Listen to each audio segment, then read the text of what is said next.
Education आता है इसमें। ऑक्यूपेशन और एजुकेशन में बहुत सारी चीजें क्लियर हो जाएगी। क्लियर क्या हो जाएगी कि क्या प्रोफेशन है, प्रोफेशन रिलेटेड डिसऑर्डर है क्या, और डिसऑर्डर है तो वो फिर क्यों है आपको इजीली पता चल जाएगा। देन उसका मैरिटल स्टेटस, मैरिड है अनमैरिड है, उस पे से आपको पता चलेगा। Then that is religion and mother tongue. तो सबसे इंपॉर्टेंट है मदर टंग। मदर टंग का इंपॉर्टेंस क्या हो जाता है कि अगर आप पेशेंट आपके मदर टंग का है तो आपको हिस्ट्री बहुत इजीली मिल जाएगी, आपको इजीली हिस्ट्री मिल जाएगी और आपका कनेक्शन पेशेंट से बहुत होगा। तो जैसे आपको पता चलता है कि उसका मदर टंग क्या है, तो आप हो सके तो उसके मदर टंग में हिस्ट्री ले लीजिए, तो आपको उसकी कोर फीलिंग और उसका जो नेचर है वो इजीली मिल जाएगा।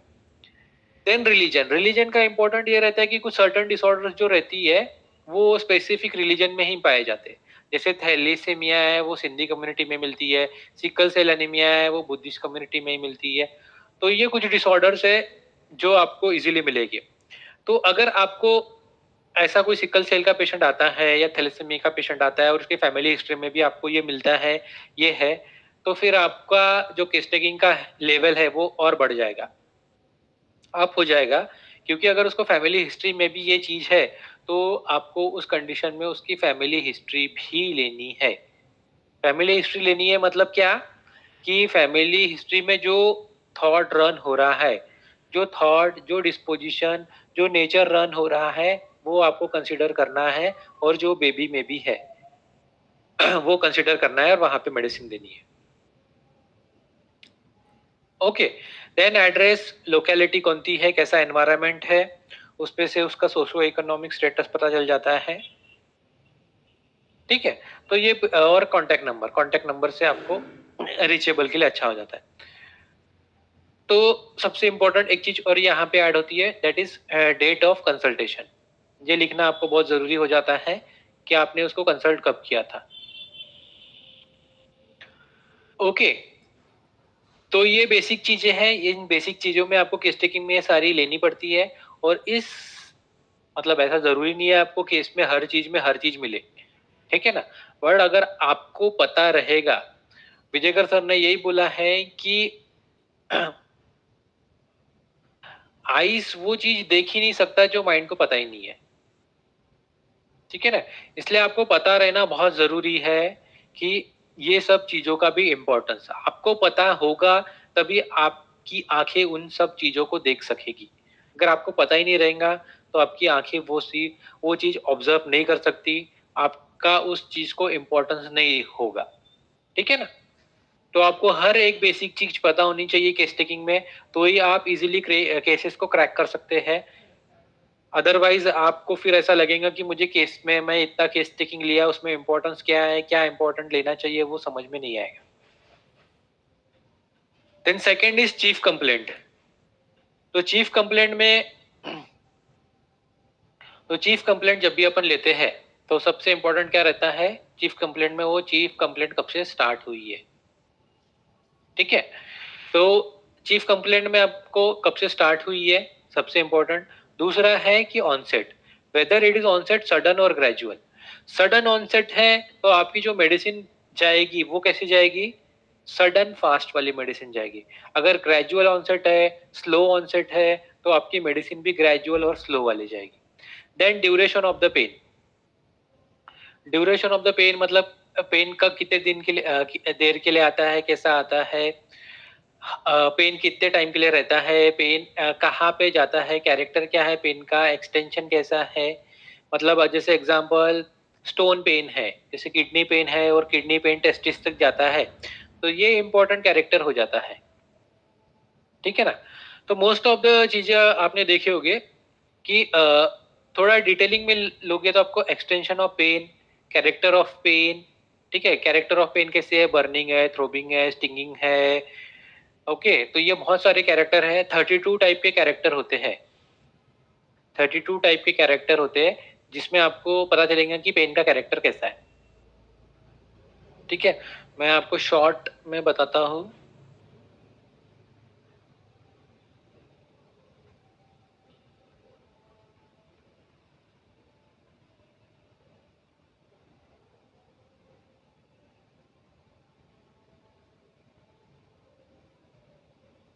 तो जैसे आप देख रहे होंगे बाइटिंग पेन है, बोरिंग पेन है, okay, biting pain, boring pain, burning pain, burrowing pain, clawing pain, constrictive pain, cramping pain, crust pain, ये सारे पेन्स है। लेकिन ये कैसे, आपको इम्पोर्टेंट है ये सारे चीज पता होनी चाहिए, तो आपको इसका इम्पोर्टेंस समझेगा, अदरवाइज नहीं समझेगा।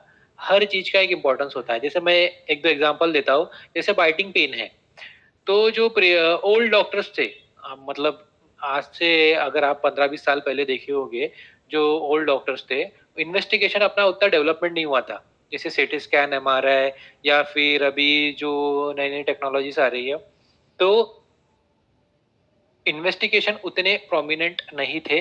तो जो ओल्ड डॉक्टर्स थे वो क्या करते थे, कैरेक्टर ऑफ पेन से पता करते थे डिसीज कैसा है, या फिर कौन से लेवल का डिसीज है।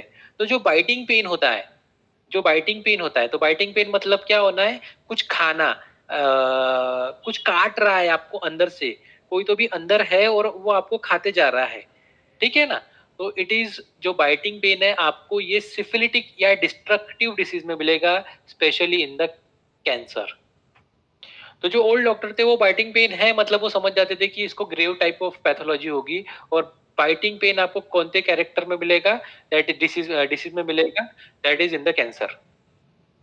कैंसर की पेशेंट्स में आपको बाइटिंग पेन मिलेगा, ओके। तो ये इंपॉर्टेंस हो जाता है कैरेक्टर ऑफ द पेन का। दूसरा मैं और एक बताता हूँ, एक सॉइंग पेन है। सॉइंग पेन मतलब क्या हो जाता है, जैसे अपन सॉ कर रहे हैं, अगर आपने आरी देखी होंगी तो लकड़ी को काटते हैं, तो ऐसा सॉ पेन होता है, तो उसको बोलते हैं सॉ लाइक पेन। और मैं जो बता रहा हूँ वो सारी चीजें आपको रेपर्टरी में भी मिलेगी। रेपर्टरी में ये सब सारे पेन अवेलेबल है, यूज है, ठीक है। तो जो सॉ लाइक पेन होता है, ये आपको, मतलब एक पेशेंट था मेरा, उसको एवियन था। एवियन, इट इज ड्यू टू, एवियन में क्या हो रहा था, उसका जो हिप जॉइंट का हेड था, वो जो एसिटाबुलम है उससे बहुत ज्यादा, उसमें बहुत ज्यादा ये हो रहा था, दैट इज रब हो रहा था। और वो रब इतना हो रहा था कि उसको कैसा कैरेक्टर ऑफ पेन आ रहा था, that is saw like pain. Saw मतलब क्या हो जाता है, दैट इज कुछ आरी से कट रहा है ऐसा पेन।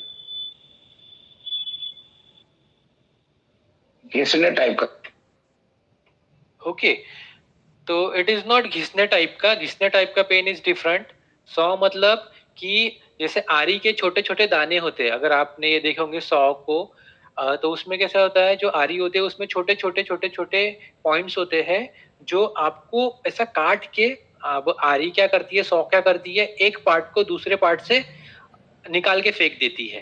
तो उस टाइप का पेन होने के कारण वो पार्ट ऐसा एक से दूसरा पार्ट हो जाता है।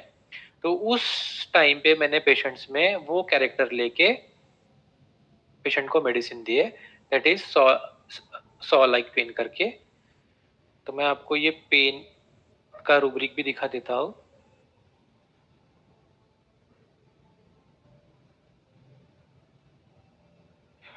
सॉ पेन बोन्स, आप देखोगे इसमें 7 मेडिसिन है, ठीक है ना। तो इस पर से मैंने मेडिसिन प्रिस्क्राइब किया था। तो आपको ये ऐसे सिफिलिटिक कैरेक्टर, ऐसे चीजें तभी पता चलेंगी जब आपको कुछ चीजें आपको पता है, ठीक है ना।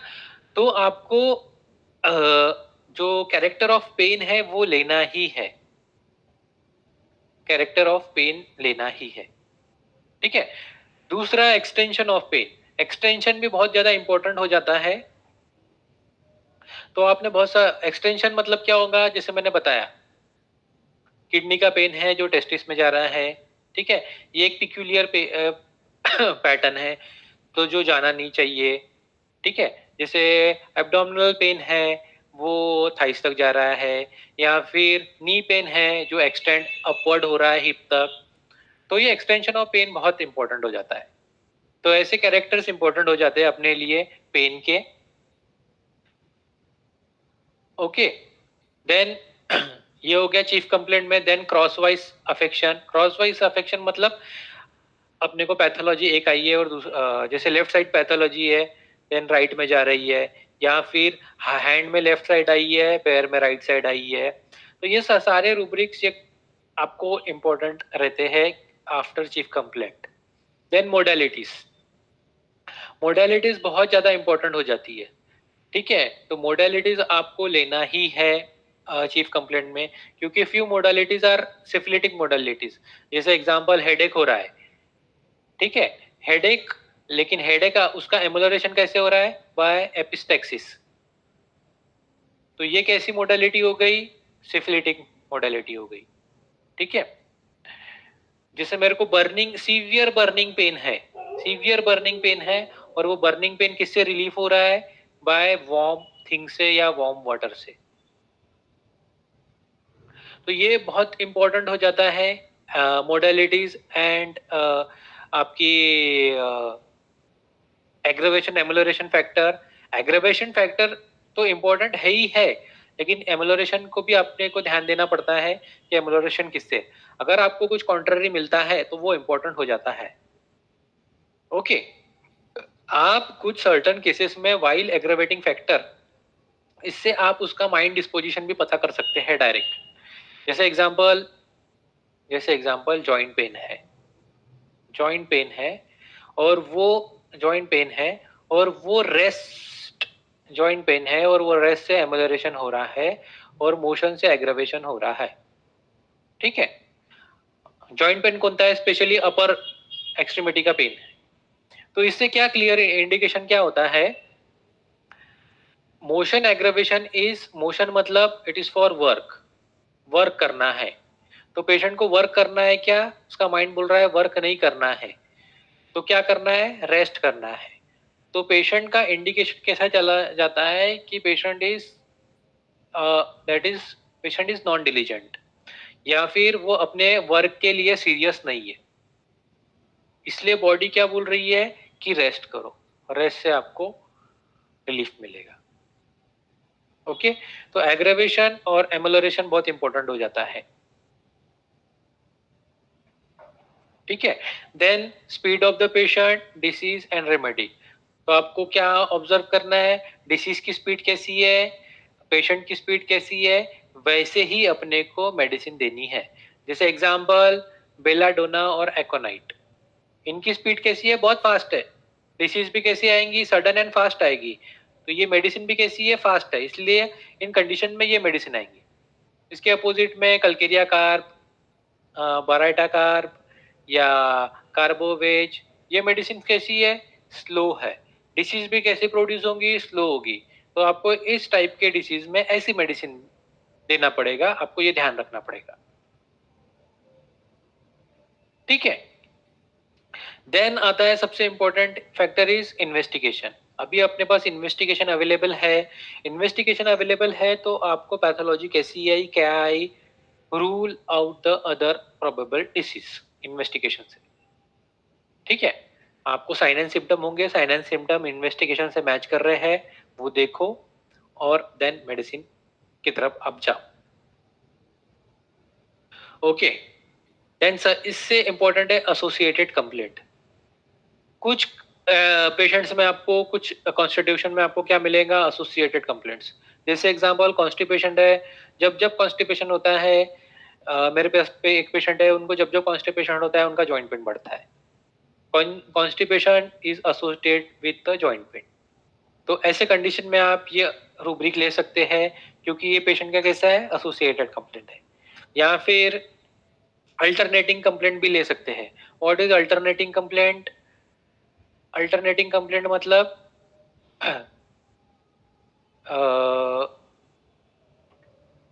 एक कंप्लेंट जाने के बाद दूसरी कंप्लेंट आना।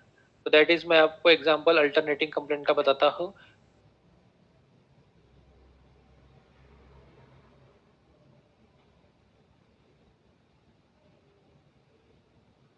Mind complaint alternate with physical, एक रूब्रिक है। तो कभी कभी क्या होता है, जो आपकी आप देखोगे mental symptoms alternating with physical. तो जो भी आपको वन साइडेड डिसीजेस रहती है, वन साइडेड डिसीजेस मतलब जो अपनी मेंटल डिसीजेस होती है उनमें, फिर उन पेशेंट्स में जो हिस्टेरिकल पेशेंट होती है उनमें, हाइपोकॉन्ड्रियासिस पेशेंट में, ऐसे बहुत सारे अल्टरनेटिव पेशेंट में आपको ऐसे सिम्टम्स मिल सकेंगे। ठीक है, तो अल्टरनेटिंग सिम्टम, एसोसिएटिंग सिम्टम्स, ये सारे सिम्टम्स आपके लिए बहुत इंपॉर्टेंट हो जाते हैं व्हाइल प्रिस्क्राइबिंग द मेडिसिन। ठीक है, तो मैंने जैसे बताया था कॉन्ट्ररी सिम्टम्स, तो कॉन्ट्ररी सिम्टम्स में आपने देखे होंगे जैसे आर्सेनिक है, तो आर्सेनिक कैसा है, चिली है, तो दो चिली होने के कारण उसका हेडेक कैसे रिलीफ होता है, दैट इज हेडेक रिलीफ होता है रेफ्रिजरेटर में ठंडे एनवायरनमेंट से रिलीफ होता है। या फिर इसके अपोजिट हेडेक कैसे एग्रेवेट होता है, बाय सन एक्सपोजर या हीट से। दो पेशेंट चिली होने के बावजूद भी, तो इसको क्या बोलेंगे, कॉन्ट्राडिक्टरी मोडालिटीज। वैसे ही ब्रायोनिया है, ब्रायोनिया में क्या है, पेशेंट इज हॉट, पेशेंट कैसा रहता है, हॉट पेशेंट, उसके थर्मल्स कैसे रहते हैं, हॉट रहते हैं, बट उसको बेटर किससे लगता है, हीट से। दो वो हॉट थर्मली कॉन्स्टिट्यूशन है लेकिन उसको बेटर लगेगा हीट से। Joint pain is better by heat, stomach pain या stomach is better by warm drinks, गरम। दो उसको बर्निंग पेन है लेकिन उसको कैसे अच्छा लग रहा है, गरम ड्रिंक से, that is soup, T, coffee, milk, warm milk and in सब चीजों से। कलकेरिया, कलकेरिया इज दो चिली लेकिन आइसी कोल्ड ड्रिंक से उसको पसंद है और उससे अच्छा लगता है। कैम्फोरा, कैम्फोरा में आपने देखा होगा, सबको पता होगा कि जो excessive coldness of the body, body बहुत ठंडी है लेकिन वो क्या, उसको कवरिंग नहीं चाहिए, वो बॉडी की कवरिंग को टॉलरेट नहीं कर सकता। ओके, कोकुलस कैक्टी, इसमें क्या होगा, जो कफ है वो किससे है, that is cold drink, but once the cough has started beautifully it is relieved by cold drinks. तो जो खांसी है वो किससे ठीक हो रही है, कोल्ड ड्रिंक से, कोल्ड थिंग से। ठीक है, ऐसे ही कॉन्ट्राडिक्टी मोडालिटीज इंपॉर्टेंट है, जैसे एपिकैक है, तो एपिकैक में नौशिया है, नौशिया है तो वोमिटिंग के बाद उसका नौशिया खत्म हो जाना चाहिए, लेकिन वोमिटिंग के बाद भी उसका नौशिया ठीक नहीं होता, दैट इज एपिकैक। ठीक है, जैसे नक्स मोचटा है, नक्स मोचटा कैसा है, चिली है लेकिन उसका जो कफ है वो गरम गरम चीजों से और बढ़ जाता है।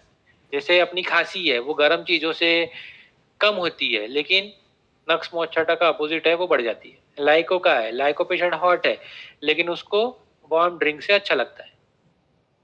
फॉस्फोरस है, फॉस्फोरस चिली है लेकिन उसको वार्म ड्रिंक से कंप्लेंट्स क्या होती है, एग्रेवेट होती है, उसको आइसक्रीम चाहिए रहता है, ठंडी चीजें चाहिए रहती है, कोल्ड ड्रिंक्स चाहिए रहता है। ठीक है, even putting in hand in a warm water cause nausea, अभी गर्म पानी में हाथ रखने से उसको क्या हो रहा है, नौशिया हो रहा है। Going into warm room cause nausea. दो चिली है, उसको ठंडी लग रही है फिर भी उसको गर्म चीज से क्या हो रहा है, एग्रेवेट हो रहा है। सिलिशिया इस चिली है लेकिन उसको किससे बेटर लग रहा है, कोल्ड ड्रिंक से। तो ये कॉन्ट्राडिक्टरी मोडालिटी है जो आपको ध्यान देना है केस टेकिंग में। अगर आप केस टेकिंग में ध्यान दोगे तो आपको इस चीज समझेगी, अदरवाइज नहीं। सर देन हाँ सर, ये जो कॉन्ट्राडिक्टरी सिम्टम्स रूब्रिक जो है ये हम एक्यूट में भी कंसिडर कर सकते हैं क्या? हाँ मैम बताता हूँ, इसमें क्या होता है, जो आपने देखा होगा जो थोड़ा थेरापेटिक प्रैक्टिस करते हैं, जो थेरापेटिक प्रैक्टिस मेडिसिन करते हैं वो मोस्टली आपको क्या देखते हैं, वो आपके PQRS सिम्टम ही देखते हैं। तो ये क्या है, PQRS सिम्टम ही है। तो इस टाइप के जो सिम्टम्स है आपको कौन सी डिसीज में यूजफुल हो जाएगी, दैट इज एक्यूट में यूजफुल हो गए। एक्यूट मतलब सोरिक केसेस में यूजफुल हो गए, सोरोसाइकोटिक केस में यूजफुल हो गए, सोरोसाइकोटिक केस में यूजफुल हो गए, in case of syphilitic case में भी हो गए, but not in case of psychotic और साइकोसिफिलिटिक। ठीक है ना, साइकोसिस और साइकोसिफिलिटिक में आपको ये यूजफुल नहीं होगे। क्यों, इन सिम्टम के साथ साथ, क्योंकि अपने को क्या देना है, DNA बेस्ड मेडिसिन देनी है, तो इन केसेस में क्या होता है, आपको ट्रायो लेना पड़ता है। दो अपने को आर्सेनिक में ये सिम्टम मिल रहा है, एग्जाम्पल कि दो अपने को आर्सेनिक में सिम्टम मिल रहा है कि दो चिली है लेकिन उसको कोल्ड एग्रेवेशन, दो चिली है लेकिन उसको वार्म एग्रेवेशन है। ओके, तो साथ साथ में उसको आपको उसका डिस्पोजिशन भी लेना पड़ता है, डिस्पोजिशन मैच हो रहा है क्या, ठीक है। इसलिए आपने देखा होगा जैसे एग्जांपल कि अगर हेडेक है और हेडेक एग्रेवेटेड बाय सन है, दो पेशेंट चिली है, तो आपने बहुत सारे पेशेंट, अगर 100 पेशेंट है ऐसे, तो उनमें से 10 या 20 पेशेंट में ही आपको रिजल्ट आएंगे, बाकी 80 पेशेंट में नहीं आएंगे, 80 पेशेंट में नहीं आएंगे। क्यों क्यों नहीं आएंगे? क्योंकि उस टाइम पे उसका डिस्पोजिशन मैच नहीं करता है। डिस्पोजिशन मतलब नेचर, नेचर मैच करना बहुत जरूरी है, नेचर मैच करना जरूरी है, और उसकी physical, general physical body match करना बहुत जरूरी है। ओके, तो एक एक सिम्टम से कभी मेडिसिन नहीं देना, क्योंकि होम्योपैथी मेडिसिन हमेशा ट्रायो में तीन चीजें देख के जाती है। जैसे डीएनए बेस्ड मेडिसिन देनी है तो आपके उसके कंप्लेंट्स, दैट इज उसके कंप्लेंट्स में क्या आया है, ओके, बॉडी ने क्या साइन प्रोड्यूस किया है, उसका नेचर, उसके नेचर में क्या रहेगा, ओके, जैसे नेचर में मैंने बताया, देन उसकी body, body, mind and disease, आपको ये तीन ट्रायो करके मेडिसिन देनी पड़ेगी। सेम केस एक्यूट में भी होता है, एक्यूट में भी सिर्फ डिफरेंस क्या होता है, एक्यूट में जैसे एक्यूट लिया तो यहाँ पे अपन डिस्पोजिशन लेते हैं, क्रॉनिक में उसका नेचर लेते हैं, ठीक है। एक्यूट में अपन लेते हैं एलिमेंट फ्रॉम, मतलब उसका कॉज, और वही सिफिलिस में क्या लेंगे, वही अगर सिफिलिटिक डिसीज है वही अपन क्या लेंगे, दैट इज उसका फॉल्स परसेप्शन, फॉल्स परसेप्शन। मैं एग्जांपल बताता हूँ अभी आपको, सिंपल सिंपल तो आपको समझेगा। जैसे यूटीआई है, urinary track infection, urinary track infection आपको आया तो आप क्या लेंगे, that is urinary track infection में लेंगे एलिमेंट फ्रॉम, एलिमेंट फ्रॉम कुछ भी हो सकता है, झगड़ा हुआ, एंगर हुआ, एलिमेंट फ्रॉम एंगर सप्रेस्ड हुआ, तो यहाँ पे एलिमेंट लेना है, element from anger suppressed, element from anger vexation, element from so and so, जो भी कुछ भी होगा, रेप्रिमांड, क्रिटिसाइज, ठीक है। देन आप क्या लेंगे, एलिमेंट फ्रॉम पहला लिया, देन क्या लेंगे आप, बॉडी, बॉडी में क्या लेंगे, दैट इज उसके फिजिकल जनरल लेंगे, thermal, thirst, desire, aversion, appetite, उसके फिजिकल जनरल आएंगे बॉडी में, ये सेकंड पॉइंट हो गया। देन थर्ड, थर्ड मतलब अपने को एक ऐसी मेडिसिन चाहिए जो क्या कवर करेंगी, यूटीआई, यूरिनरी ट्रैक इन्फेक्शन में काम करे। तो यूरिनरी ट्रैक इन्फेक्शन का एक पिक्यूलियर लेना है आपको, दैट इज वो मोडालिटी हो सकती है, कॉन्ट्राडिक्टरी मोडालिटी हो सकती, उसका पेन का एक्सटेंशन हो सकता, ये आप इसमें, इनमें से आपको कुछ भी मिलेगा। जैसे मैंने बताया ऑनसेट मिल सकता, सडन ऑनसेट, एक्सटेंशन मिलेगा, या फिर कैरेक्टर ऑफ पेन मिलेगा, ओके। इन सब इसको लेके आपको जो मेडिसिन मिलेगी डिस्पोजिशन लेके, वो आपको मेडिसिन प्रिस्क्राइब करनी है यूटीआई के लिए। देन सेकेंड स्टेज, ये हो गया यूटीआई। देन सेकेंड स्टेज आ गया, that is constriction of urethra या stenosis of urethra, urethral stenosis. ये क्या हो गया, यूरेथ्रल स्टीनोसिस कैसी पैथोलॉजी है, क्रॉनिक पैथोलॉजी है। यूरेथ्रल स्टीनोसिस आया तो अपने को क्या लेना है, वही तीन चीजें लेनी है, ठीक है। यहाँ पे अपने को आया यूरेथ्रल स्टीनोसिस, यूरेथ्रल स्टीनोसिस में अपने को लेना है, यहाँ पे लेना है अपने को माइंड, यहाँ पे लेना है बॉडी। तो यूरेथ्रल स्टेनोसिस आया, तो यूरेथ्रल स्टेनोसिस पैथोलॉजी कैसी है, क्रॉनिक पैथोलॉजी है। तो क्रॉनिक पैथोलॉजी में अपने को क्या लेने का पड़ेगा, माइंड, माइंड मतलब क्या लेना पड़ेगा, उसका डिस्पोजिशन, डिस्पोजिशन मतलब नेचर, और वो कैसा नेचर चाहिए, जो उसका इननेट है, इननेट मतलब जो बचपन से है, जो चेंज नहीं हुआ है, ओके। बॉडी में आप क्या लेंगे, उसके टेंडेंसी, उसको बॉडी में टेंडेंसी लेनी है। जैसे एग्जांपल यूरेथ्रल स्टीनोसिस आया तो उसको कैनाल स्टीनोसिस है क्या, मतलब स्पाइनल स्टीनोसिस है क्या, या फिर और कोई स्टीनोसिस पैथोलॉजी है क्या। इसका मतलब क्या है कि उसकी बॉडी क्या कर रही है, हमेशा स्टीनोसिस की पैथोलॉजी डेवलप कर रही है। तो आपको क्या कंसीडर करना है, स्टीनोसिस, उसकी टेंडेंसी। वही अगर इसके अपोजिट अगर हिमोरेज होगा, जैसे उसको कभी नोज ब्लीड हो रहा होगा, प्रोफ्यूज मेंसेस हो रहा होगा, या फिर ब्लीड बहुत इजीली होता होगा, तो उसकी टेंडेंसी क्या है, दैट इज ब्लीडिंग टेंडेंसी है। तो आपको यहाँ क्या कंसिडर करना है, टेंडेंसी। देन अपने को क्या ऐसी मेडिसिन देना है जो क्या कवर करे, यूरेथ्रल स्टेनोसिस। तो अपन ने क्या लिए, माइंड, डिस्पोजिशन, नेचर, टेंडेंसी, और स्टीनोसिस में क्या लेना है, या इस जगह पे क्या लेता है कि अपने को ऐसी मेडिसिन चाहिए जो स्टीनोसिस प्रोड्यूस करे। ठीक है, तो इस केसेस में जो मेडिसिन जाएगी, तो अब ये डिस्पोजिशन लेना है, तो डिस्पोजिशन मतलब क्या क्या, क्या डिस्पोजिशन लेना है, इंटेलेक्ट, विल, मॉरल, बिहेवियर, इन में से उसका डिस्पोजिशन लेना है। तो डिस्पोजिशन मतलब क्या है, अभी बहुतों को डिस्पोजिशन कंफ्यूज हो रहा होगा। डिस्पोजिशन मतलब एक ऐसा उसका नेचर जो उसके थ्रू आउट लाइफ में परसिस्टेंट है, और जो उसका जो थ्रू आउट लाइफ का जो डिस्पोजिशन या उसका जो नेचर है, हमेशा वो स्ट्रेसफुल कंडीशन में ही बाहर आता है। ठीक है ना, ये चीज आप हमेशा ध्यान रखिए।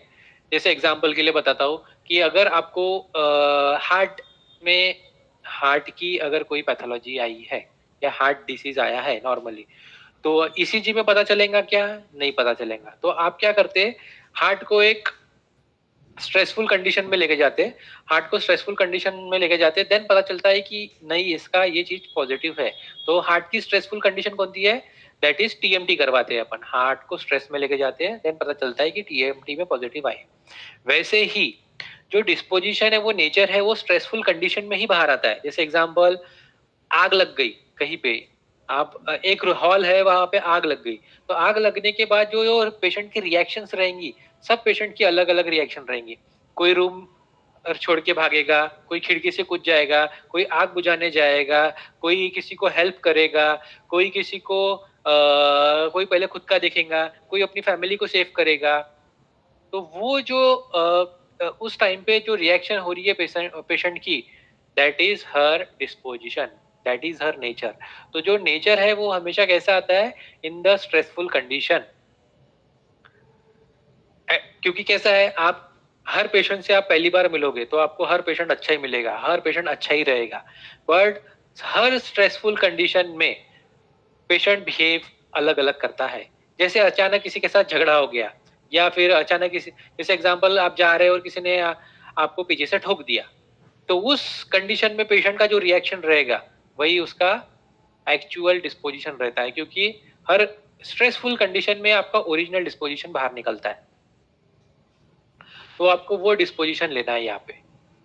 ठीक है, तो अभी आ गया यूरेथ्रल स्टेनोसिस, अपन ने सेकंड चीज देखे। देन अपन आएंगे किडनी फेलियर, सीकेडी। तो सीकेडी में क्या देखना है अपने को, that is mind, body and disease. तो माइंड में क्या देखना है, फॉल्स परसेप्शन। फॉल्स परसेप्शन मतलब क्या देखना है, कि मैं किस चीज को गलत समझ रहा हूँ। जैसे एग्जांपल, यूरिनरी ट्रैक इन्फेक्शन का एग्जांपल बताता हूँ। जैसे मैंने बताया, तो एलिमेंट फ्रॉम में अपन ने क्या लिए, जैसे एग्जांपल है, मेरे बटवे में हमेशा पैसे रहते हैं और मेरी वाइफ निकाल लेती है। तो मेरी वाइफ ने पैसे निकाला, तो मैंने वाइफ को चिल्लाया, तूने मेरे पैसे क्यों निकाले, ये मेरी प्रॉपर्टी है, मेरे को इंपॉर्टेंट काम है, मेरी प्रॉपर्टी है, तुमने नहीं निकालना चाहिए, मेरे को पूछ के निकालना चाहिए। तो दैट इज डिसीज कौन सी है, यूटीआई। देन मेरी वाइफ निकालती है पैसे निकालती है, तो मेरे को अभी क्या करना है, जो इम्पोर्टेंट चीज है उसको बाहर जाने ही नहीं देना है। तो मैंने क्या किया, पैथोलॉजी कैसी आई, स्टीनोसिस है, कंस्ट्रिक्शन वाली पैथोलॉजी है, कि मेरे को कुछ भी अभी बाहर फेंकना नहीं है। ठीक है, तो ये पैथोलॉजी आई, मेरे को सेव करके रखना है, जमा करके रखना है। तो मेरे को रिजिड होना है, मेरे वाइफ को बोलना है कि ये सब ना करे करके। तो कैसी पैथोलॉजी आई, स्टीनोसिस वाली पैथोलॉजी है। भाई अगर किडनी फेल हुआ तो उसमें क्या क्या पैथोलॉजी है, मेरे घर के चोरी है। तो मेरा परसेप्शन कैसे हो गया, मेरे घर वालों के लिए सब के सब चोर है, मेरे को लूटने के लिए बैठे हैं, मेरे को कोई कुछ समझ नहीं रहा, तो मेरे घर वाले ही मेरे चोर है। तो that is wrong perception towards his family. तो आपको डिसीज कैसी आई, सीकेडी आई। तो जैसी डिसीज वैसा उसका माइंड लेना है। और ये मोडेलिटीज और ये आपको तब, तो आपको हमेशा ट्रायो कंप्लीट करते रहना है, ट्रायो कंप्लीट करके ही मेडिसिन देना है। एक पर्टिकुलर सिचुएशन पे या एक मोडेलिटी पे मेडिसिन नहीं देना है। ओके, देन ब्रेन डोमिनेंस, तो ब्रेन डोमिनेंस का बताया है कि लेफ्ट अपना राइट ब्रेन कंट्रोल करता है left side of the body, left brain control करता है right side of the body. तो जब भी आपको, तो ये क्यों करता है, इसके पीछे का रीजन क्या रहता है कि अपनी बॉडी में एक डेक्यूसेशन नाम का पॉइंट होता है, ये ब्रेन का पॉइंट है, डेक्यूसेशन बोलते हैं इसको। इस पॉइंट पे ना अपनी नर्व क्रॉस होती है।